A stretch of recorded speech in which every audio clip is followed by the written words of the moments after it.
الحمد لله الحمد لله كفى وسلام على عباده الذين اصطفى أما بعد فقد قال الله تبارك وتعالى في كلامه العظيم والفرقان الحميد. أعوذ بالله من الشيطان الرجيم. بسم الله الرحمن الرحيم. يا أيها الذين آمنوا كتب عليكم الصيام كما كتب على الذين من قبلكم لعلكم تتقون. وقال النبي صلى الله عليه وسلم: من فطر صائما كان له مثل أجره غير أنه لا ينقص من أجر الصائم شيئا او کما قال علیہ الصلاۃ والسلام. برادران اسلام و معزز ناظرین کرام، گزشتہ ایپیسوڈ میں نے آپ کے سامنے پیارے آقا صلی اللہ علیہ وسلم کے معمولات میں سے آپ صلی اللہ علیہ وسلم کا عمل سحر میں کیا تھا وہ بیان کیا تھا کہ آپ صلی اللہ علیہ وسلم سحری کس طرح فرمایا کرتے تھے اور آپ نے سحری کے بارے میں کیا فرمایا. اس سے پہلے میں نے رمضان اور استقبال رمضان کے تعلق سے بات کی تھی، اور نبی کریم صلی اللہ علیہ وسلم نے جو خطبہ دیا تھا، خطبہ استقبالیہ ہم اسے کہہ سکتے ہیں، اس کے بارے میں بات ہوئی تھی. آج میں آپ کے سامنے بات کروں گا کہ نبی کریم صلی اللہ علیہ وسلم کے افطار کے معمولات کیا تھے. چونکہ ہم دور نبوی صلی اللہ علیہ وسلم کا رمضان اس پر بات کر رہے ہیں، یعنی نبی کریم صلی اللہ علیہ وسلم کے دور میں رمضان المبارک کے معمولات کیا تھے، اس وقت کیسے رمضان گزارا جاتا تھا، سحری کس طرح کی جاتی تھی، افطاری کس طرح کی جاتی تھی، یا آقا صلی اللہ علیہ وسلم کی تعلیم ہمیں آقا صلی اللہ علیہ وسلم نے کیا دی تھی. تو آج میں بات کروں گا افطار کے تعلق سے. سب سے پہلے ہم بات کریں گے کہ پیارے آقا صلی اللہ علیہ وسلم کا عمل کیا تھا. دور نبوی میں آپ صلی اللہ علیہ وسلم افطار کس طرح فرمایا کرتے تھے. دوسری بات یہ کہ کس چیز سے افطار آپ صلی اللہ علیہ وسلم فرمایا کرتے تھے. تیسری بات یہ کہ افطار کے بارے میں آقا صلی اللہ علیہ وسلم نے امت کو کیا تعلیم دی، صحابہ کرام کو کیا حکم فرمایا. اور چوتھی بات یہ کہ اگر کوئی روزے دار کو افطار کرائے تو اس کے بارے میں آقا صلی اللہ علیہ وسلم کی کیا تعلیم ہے، یا آقا صلی اللہ علیہ وسلم نے اس کی کیا فضیلت بیان کی ہے. تو سب سے پہلے ہم بات کر لیں کہ آقا صلی اللہ علیہ وسلم کا عمل کیا تھا، کہ آپ صلی اللہ علیہ وسلم جب افطار کرتے تھے تو آپ کس چیز سے افطار کرتے تھے. آپ صلی اللہ علیہ وسلم نماز کس وقت پڑھتے تھے، نماز سے پہلے افطار کرتے تھے، بعد میں کرتے تھے، یا نماز مغرب کے بعد آپ کا عمل کیا تھا. ہمیں سنن ابی داؤد میں ایک روایت ملتی ہے پیارے آقا صلی اللہ علیہ وسلم کے تعلق سے اور پیارے آقا صلی اللہ علیہ وسلم کے عمل کے بارے میں. فرمایا کہ نبی کریم صلی اللہ علیہ وسلم کا معمول یہ تھا، کان یفطر علی رطبات، کہ نبی کریم صلی اللہ علیہ وسلم تر کھجور سے افطار فرمایا کرتے تھے. کیا کیا کرتے تھے؟ تر کھجور سے افطار فرمایا کرتے تھے. قبل ان یصلی، نماز مغرب سے پہلے. کیا فرمایا سنن ابی داؤد میں آپ صلی اللہ علیہ وسلم کا عمل، کہ کان یفطر علی رطبات قبل ان یصلی، کہ آپ صلی اللہ علیہ وسلم کا عمل یہ تھا کہ نبی صلی اللہ علیہ وسلم نماز مغرب سے پہلے افطار فرمایا کرتے تھے. کس چیز سے؟ تر کھجور سے. تر کھجور کسے کہتے ہیں؟ یعنی ایک تو سوکھی کھجور ہوتی ہے جیسے چھوارا، اور ایک اس سے تھوڑا درمیانی ہوتی ہے جو عام طور سے مارکیٹ میں ملتی ہے، ایک تر کھجور یعنی تازہ کھجور. تو نبی کریم صلی اللہ علیہ وسلم کا معمول یہ تھا کہ اگر تازہ کھجور کا زمانہ ہوتا یا تازہ کھجور کا موقع ہوتا تو آپ صلی اللہ علیہ وسلم رطباتن یعنی تر کھجور سے، تازہ کھجور سے افطار فرمایا کرتے تھے۔ قبل ان یصلی نماز مغرب ادا کرنے سے پہلے افطار فرمایا کرتے تھے، اس کے بعد آپ صلی اللہ علیہ وسلم افطار وہ نماز پڑھا کرتے تھے۔ آگے فرماتے ہیں وَإِن لَّمْ تَكُن رُطُبَاتٍ کہ اگر تر کھجوریں نہ ملتی، اگر آپ صلی اللہ علیہ وسلم کو اس وقت تر کھجوریں، تازہ کھجوریں میسر نہ ہوتی تو فَتَمَرَاتٌ کیا فرمایا؟ فَتَمَرَاتٌ تو پس عام کھجور سے آپ صلی اللہ علیہ وسلم افطار فرما لیا کرتے تھے، یعنی سوکھی کھجور سے آپ صلی اللہ علیہ وسلم افطار فرما لیا کرتے تھے۔ تر مل جائیں، تازہ مل جائیں تو فبیہا بڑی نعمت، آپ صلی اللہ علیہ وسلم اس سے افطار فرماتے تھے، اور تر نہ ملے، تازہ نہ ملے تو جیسی بھی مل جائے آپ صلی اللہ علیہ وسلم سوکھی کھجور سے افطار فرما لیا کرتے تھے۔ آگے فرماتے ہیں راوی روایت کرنے والے فَإِن لَّمْ يَكُن تَمَرَاتٌ اگر کھجوریں میسر نہ ہوتی، کبھی ایسا بھی موقع آیا کہ کھجور نہیں تھی، کھجور نہیں ملی، کھجور آپ صلی اللہ علیہ وسلم کے پاس نہیں تھی، تو حسا حسوات من ماء تو آپ صلی اللہ علیہ وسلم پانی کے چند گھونٹ پی لیا کرتے تھے، پانی سے افطار فرما لیا کرتے تھے۔ تو یہ سنن ابی داؤد کی جو روایت ہے، اس میں آقا صلی اللہ علیہ وسلم کا عمل آپ صلی اللہ علیہ وسلم کے زمانے میں یہی تھا کہ آپ صلی اللہ علیہ وسلم جب افطار کا وقت ہوتا تو تر کھجور سے آپ افطار فرمایا کرتے تھے، اگر تر کھجور نہ ملتی تو سوکھی کھجور سے افطار فرما لیا کرتے، اور اگر یہ بھی میسر نہ ہوتا تو آپ صلی اللہ علیہ وسلم پھر پانی کے گھونٹ سے افطار فرما لیا کرتے تھے، پانی سے افطار فرما لیا کرتے تھے۔ اور ان چیزوں میں اللہ تبارک و تعالیٰ نے برکت رکھی ہے۔ میں ایک بات بتا دوں کہ نبی کریم صلی اللہ علیہ وسلم کا معمول بھی کھجور سے افطار کرنے کا تھا، اکثر و بیشتر، یا پانی سے، اور امت کو بھی تعلیم دی، لیکن ضروری نہیں، اگر کسی اور چیز سے کوئی افطار کرنا چاہے تو وہ بھی جائز ہے، اس میں بھی کوئی حرج کی بات نہیں ہے۔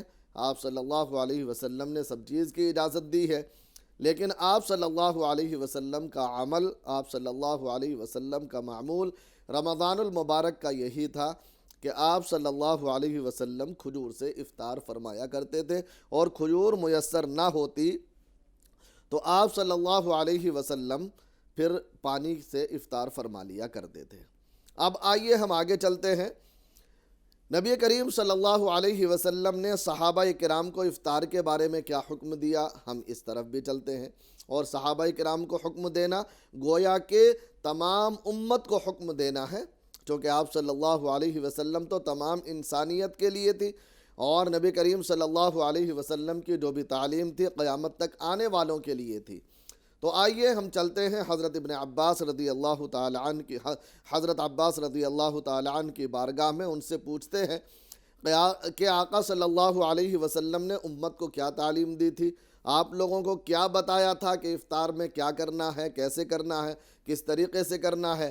جو حدیث میں نے بیان کی اس کے اندر میں نے آپ کو بتا دیا کہ آپ صلی اللہ علیہ وسلم نماز سے پہلے افطار کیا کرتے تھے، اور افطار کرنے کے بعد پھر آپ صلی اللہ علیہ وسلم مغرب کی نماز پڑھا کرتے تھے۔ اب ہم حضرت عباس رضی اللہ تعالی عنہ سے جب پوچھتے ہیں، یعنی آپ کی روایت کو جب دیکھتے ہیں تو پتہ چلتا ہے، آپ فرماتے ہیں کہ رسول اللہ صلی اللہ علیہ وسلم کا معاملہ یہ تھا کہ امرنا ان نعجل افطارنا، ہمیں نبی کریم صلی اللہ علیہ وسلم نے حکم دیا، یا یہ ہے کہ نبی صلی اللہ علیہ وسلم فرماتے ہیں کہ ہمیں حکم کیا گیا ہے، کیا حکم کیا گیا؟ افطارنا، کہ ہم ان نعجل افطارنا، کہ ہم اپنی افطار میں جلدی کیا کریں۔ کیا فرمایا؟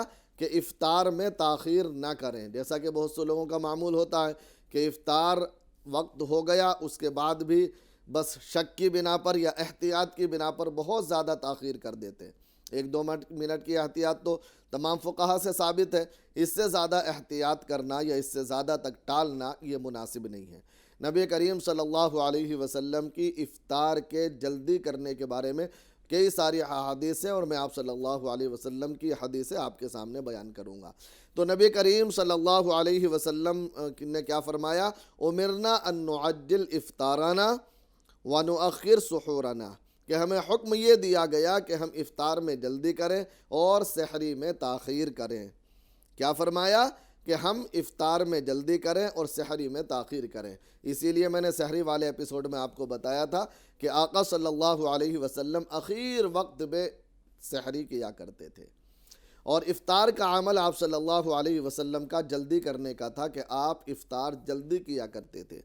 اسی طریقے سے ایک دوسری حدیث صحیح مسلم کی ہے اور ترمذی میں بھی وہ حدیث موجود ہے۔ نبی کریم صلی اللہ علیہ وسلم نے فرمایا لا یزال الناس تاخیر من عجل الافطارہ۔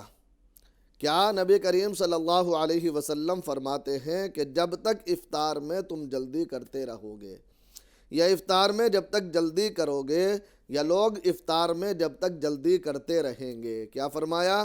ما عجل الناس، لا یزال الناس، کہ ہمیشہ لوگ عجلو جلدی کریں گے، کس میں؟ افطار میں۔ تو جب تک یہ افطار میں جلدی کرتے رہیں گے، کیا فرمایا؟ خیر پر جمع رہیں گے، یعنی ان کے ساتھ خیر شامل رہے گا، ان کے ساتھ بھلائی شامل رہے گی، اللہ تبارک و تعالیٰ کی طرف سے برکت رہے گی اور خیر رہے گی، اس کے اندر اللہ کا انعام رہے گا۔ کب تک؟ جب تک افطار میں جلدی کریں گے، بے وجہ کی تاخیر نہیں کریں گے۔ تاخیر کرنا مکروہ ہے، ناپسندیدہ ہے، اس لیے یاد رکھیے کہ جب وقت ہو جائے تو 1-2 منٹ کی احتیاط تو سب ہوتی ہی ہے، لیکن اس سے زیادہ لیٹ نہیں کرنا چاہیے۔ بعض 10 منٹ 5 منٹ یا اس سے زیادہ تاخیر کر دیتے ہیں کہ آرام سے کریں گے، کہیں معاملہ وہ نہ ہو۔ اور آج کل تو گھڑی ٹائم ٹیبل اتنے سیٹ ہیں کہ آدمی اگر چاہے تو بالکل وقت کے ساتھ چل سکتا ہے، کوئی دقت کی بات نہیں ہے۔ اللہ تعالیٰ کا فرمان بھی ہے اس بارے میں۔ آقا صلی اللہ علیہ وسلم نے فرمایا، حدیث قدسی ہے کہ قال اللہ تعالی احب عبادی الی اعجلہم فطرا، کہ اللہ تبارک و تعالی فرماتے ہیں کہ مجھے اپنے بندوں کا یہ عمل سب سے زیادہ پسند ہے کہ وہ افطار میں جلدی کریں۔ کیا فرمایا؟ کہ میرے بندوں کا عمل مجھے یہ سب سے زیادہ پسند ہے کہ لوگ افطار میں جلدی کریں، تاخیر نہ کریں، بیجا جو ہے لیٹ نہ کریں، بلکہ افطار جلدی کریں۔ اسی طریقے سے نبی کریم صلی اللہ علیہ وسلم کی ایک اور حدیث ہے، وہ بھی میں آپ کے سامنے بیان کرتا چلوں۔ ترمذی کے اندر ہے، نبی کریم صلی اللہ علیہ وسلم نے افطار کس چیز سے کریں، میں نے عمل بھی بتایا کہ آپ کھجور سے افطار کیا کرتے تھے، امت کو کیا تعلیم دی اس کے بارے میں بھی میں آپ کو بتا دوں۔ امت کو آپ صلی اللہ علیہ وسلم نے فرمایا اذا افطر احدکم، کیا فرمایا؟ کہ جب تم میں سے کوئی افطاری کرے، روزہ افطار کرے، جب تم میں سے کوئی افطاری کرے، فلیفطر علی تمر، تو چاہیے کہ کھجور سے افطار کرے۔ یہ فرض والا واجب والا نہیں ہے، لیکن مستحب والا سنت والا عمل یہ ہے کہ چاہیے فلیفطر علی تمر۔ کیوں؟ نبی کریم صلی اللہ علیہ وسلم آگے وجہ بھی بیان فرماتے ہیں کہ کھجور سے افطار کیوں کرے، فَإِنَّهُ بَرَكَةٌ، اس وجہ سے کہ اس میں اللہ نے برکت رکھی ہے۔ کیوں کرے کھجور سے افطار؟ اس لیے کہ اللہ نے اس میں برکت رکھی ہے۔ فَإِن لَمْ يَجِدْ، اگر کھجور نہ ملے تو کیا کرے؟ یوں تو کسی چیز سے بھی افطار کر سکتا، لیکن فَلْيُفْطِرْ عَلَى مَاءٍ، اگر کھجور نہ ملے تو چاہیے کہ پانی سے افطار کرے۔ پانی سے کیوں افطار کرے؟ فَإِنَّهُ طَهُورٌ، اس لیے کہ دنیا کی چیزوں میں پاکیزہ چیز ہے پانی۔ اللہ کے رزق کے، اللہ کے عطا کردہ رزقوں میں سب سے زیادہ پاکیزہ پانی ہے۔ پانی جو عام طور سے آسانی سے مل جاتا ہے، ہر امیر غریب، ہر چھوٹا بڑا، ہر کوئی اس کو حاصل کر سکتا ہے۔ تو نبی کریم صلی اللہ علیہ وسلم نے فرمایا اذا افطر احدکم، کہ جب تم میں سے کوئی افطار کرے، فلیفطر علی تمر، تو چاہیے کہ کھجور سے افطار کرے۔ فَإِن لَمْ يَجِدْ، پس اگر کھجور نہ ملے تو پانی سے افطار کرے۔ دونوں کی وجہ بھی بتا دی کہ کھجور سے افطار کرنے میں برکت زیادہ ہے، پانی سے افطار کرنے میں پاکیزگی زیادہ ہے، تو دونوں میں سے جو بھی میسر ہو جائے اس سے افطار کر لے۔ یہاں پھر میں وہی بات آپ کو بتا دوں کہ نبی کریم صلی اللہ علیہ وسلم نے کسی دوسری چیز سے منع نہیں فرمایا۔ اگر کوئی پھل سے افطار کرنا چاہتا ہے، روٹی سے افطار کرنا چاہتا ہے، یا اسی طریقے سے دیگر چیزوں سے افطار کرنا چاہتا ہے، بالکل جائز و درست ہے، یہ فرض یا واجب والا معاملہ نہیں ہے۔ لیکن افطار کا معاملہ جو آپ صلی اللہ علیہ وسلم کا خود کا عمل تھا، اور کھجور عرب میں عام تھی، جس طریقے سے ہمارے یہاں، بلکہ ہمارے یہاں تو اتنی کثرت سے کوئی بھی پھل میسر نہیں ہوتا جتنا پھل کھجور کا عرب میں میسر ہوتا ہے، اور اس دور میں تو سب سے بہترین غذا کھجور کی تھی۔ اور کھجور کے اندر اللہ تبارک و تعالیٰ نے ایسی صفت رکھی ہے کہ پوری توانائی بحال ہو جاتی ہے۔ جب آدمی پورے دن کا بھوکا پیاسا جب شام میں کھجور سے افطار کرتا ہے تو اللہ تبارک و تعالیٰ دن بھر کی توانائی اس میں لوٹا دیتا ہے۔ بہرحال تو آپ صلی اللہ علیہ وسلم کا عمل یہ تھا، اور آپ صلی اللہ علیہ وسلم کا قول، یعنی جو امت کو تعلیم دی، اس میں بھی آپ صلی اللہ علیہ وسلم کا عمل یہ تھا۔ اب آئیے ہم چلتے ہیں بارگاہ رسول صلی اللہ علیہ وسلم میں، اور صحابہ کرام سے پوچھتے ہیں کہ کیا نبی کریم صلی اللہ علیہ وسلم نے دوسروں کو افطار کرانے کے بارے میں بھی کوئی حدیث بیان کی ہے؟ یہ تو تھا آپ صلی اللہ علیہ وسلم کا خود کا عمل، لیکن آدمی خود تو افطار کر ہی رہا ہے، دوسروں کو اگر افطار کرا دے تو اس کے بارے میں بھی کوئی فضیلت ہے، اس کے بارے میں بھی کوئی معاملہ ہے؟ کہ ہاں ہے۔ نبی کریم صلی اللہ علیہ وسلم کی ایک حدیث ہے ترمذی میں، سنن ترمذی کے اندر پیارے آقا صلی اللہ علیہ وسلم کا ایک فرمان ہے، من فطر صائما، جس نے روزہ افطار کرایا، من فطر صائما، جس نے روزہ افطار کرایا، یعنی کرنے کے بارے میں تو میں نے پہلے بتا دیا، یہاں یہ ہے کسی دوسرے کو افطار کرایا، کان لہو مثل اجرہ، اس کے برابر اس کو بھی ثواب ملے گا۔ یعنی ایک آدمی کسی دوسرے آدمی کو افطار کراتا ہے، اور افطار کرنے والا اس کے مال سے، اس کی کھانے سے، اس کے کھجور سے، یا اس کی کسی بھی چیز سے افطار کرنا چاہتا ہے، وہ کر لیتا ہے، تو اللہ کے نبی صلی اللہ علیہ وسلم فرماتے ہیں کہ روزے دار کی طرح اس افطار کرانے والے کو بھی ثواب ملے گا۔ اب آپ کے ذہن میں یہ بات آ سکتی ہے کہ بھائی اس کے برابر اس کو ثواب مل جائے گا، تو کیا جو روزے دار تھا اگر وہ کسی دوسرے کے کھانے پر، دوسرے کے دسترخوان پر افطار کر لے تو کیا اس کا ثواب گھٹ جائے گا؟ کیا اس کے ثواب میں کوئی کمی آ جائے گی؟ کیا اس کے ثواب میں کسی طرح کی تنقیص ہو جائے گی؟ تو عزیز دوستو، بالکل نہیں ہوگی۔ آقا صلی اللہ علیہ وسلم نے فرمایا، غیر انہ ینقص من اجر الصائم شیئا، کہ بغیر اس بات کے کہ روزے دار کے روزے کے اجر میں سے ذرا سا بھی اجر گھٹے، یعنی اس کے ثواب میں ذرہ بھر بھی کمی نہیں آئے گی، اور افطار کرانے والے کو پورا ثواب مل جائے گا۔ اب یہاں میں حدیث روک کر ذرا اپنے جو ہمارے عوام میں حال ہے اس کا تھوڑا سا بیان کر دوں۔ آپ اگر توجہ دیں اور سنیں تو آپ کو معلوم ہوگا، بہت سے لوگوں کو یہ دیکھا ہے کہ اگر کوئی کسی کی افطار کی دعوت کر دے، افطار کے لیے بلائے، تو یہ اپنے ہاتھ میں ایک کاغذ میں لپیٹ کر کھجور لے جاتے ہیں، یا کوئی اور چیز لے کر کے جاتے ہیں، اور کہتے ہیں کہ بھائی اگر ہم اس کا افطار کریں گے، اس کے کھجور سے افطار کریں گے، اس کے جو ہے پھل سے افطار کریں گے، یا اس کے افطار کرائے ہوئے میں سے افطار کریں گے تو ہمارا ثواب اس کو چلا جائے گا۔ اللہ کے نبی صلی اللہ علیہ وسلم کیا فرما رہا ہے؟ غیر انہ ینقص، کہ اس کے افطار میں سے کوئی بھی کمی نہیں ہوگی، لا ینقص، کچھ کمی نہیں ہوگی، من اجر الصائم شیئا، ذرہ بھر بھی بالکل بھی کمی نہیں ہوگی، اس کا ثواب پورا ملے گا۔ تو اس لیے خدا را ایسا نہ کیجیے، اگر آپ کسی کی دعوت پر جا رہے ہیں، اگر آپ کسی کی افطاری کے بلاوے پر جا رہے ہیں، کسی دوسرے کے یہاں آپ کو افطار کرنا ہے، تو پھر اسی کے دسترخوان پر، اسی کے رکھے ہوئے کھانے سے، یا اسی کی عطا کردہ چیز سے آپ افطار کیجیے، آپ کے ثواب میں کوئی کمی نہیں ہوگی، اس کو ثواب مل جائے گا۔ آپ نے اس کا کھانا ویسے بھی کھانا ہے، اس کی چیزیں ویسے بھی کھانی ہیں، اپنے کھجور سے یا اپنی چیز سے افطار کر کے پھر آپ افطار کریں گے، کیا ہوگا؟ کیا آپ نبی کریم صلی اللہ علیہ وسلم سے بڑھ گئے؟ نعوذ باللہ، کہ نبی کریم صلی اللہ علیہ وسلم اس کی تو فضیلت بیان کریں اور آپ کہیں نہیں میں تو اپنے سے افطار کروں گا؟